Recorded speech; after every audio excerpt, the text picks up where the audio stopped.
விழுப்புரம் மாவட்டத்தில் வசித்து வரும் காட்டுநாயக்கன் இன மக்களுக்கு அதற்குரிய சாதி சான்றிதழ் வழங்க முடியாததால் மேற்கல்வியை தொடர முடியவில்லை என்று மாணவர்கள் ஆதங்கம் தெரிவிக்கின்றனர்.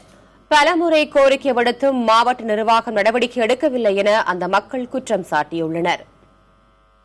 தமிழகத்தின் 13 மாவட்டங்களில் பழங்குடியின மக்கள் பரவலாக வாழ்ந்து வருகின்றனர். குறிப்பாக விழுப்புரம் மாவட்டத்தில் மட்டும் 2.16% பழங்குடியினர் வசித்து வருகின்றனர். காட்டு நாயக்கன் எனப்படும் பழங்குடி இனத்தைச் சேர்ந்த மக்கள் விழுப்புரம், செஞ்சி, சங்கராபுரத்தில் பல தலைமுறைகளாக வாழ்ந்து வருகின்றனர்.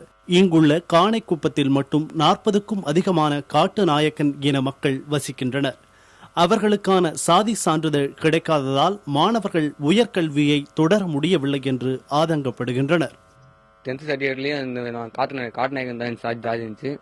அதே மாதிரி 12th 808 மார்க் எடுத்தேன். அதுலயும் காட்டுநாயகன் தான் ஜாதி இருந்துச்சு. ஆனா எனக்கு காட்டுநாயகன் சர்டிஃபிகேட் தரவே இல்லை.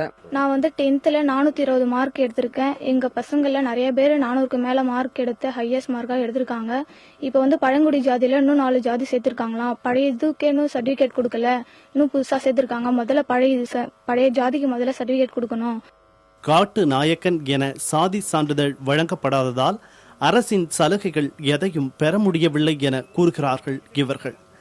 நல்ல மதிப்பெண் பெற்றும் மேற்கல்வி தொடர முடியாமல் படிப்பை பாதியில் விட்டு கூலி தொழிலுக்கு பல மாணவர்கள் சென்று விட்டதாக கூறப்படுகிறது.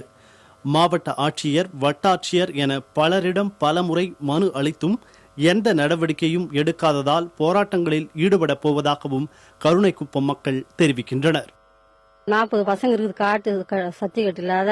இதே எங்க அண்ணன் என் கூட பிறந்தவரே காட்டு சர்டிஃபிகேட் வாங்கி வாத்தியார் வேலைக்கு போறாரு.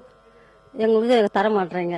இது குறித்து விழுப்புரம் கோட்டாட்சியரிடம் கேட்டபோது காட்டு நாயக்கன் இனத்தைச் சேர்ந்தவர்கள் என ஏதேனும் ஆதாரம் அளித்தால் அதே சாதிக்கான சான்றிதழ் வழங்கப்படும் என உறுதியளித்திருக்கிறார்.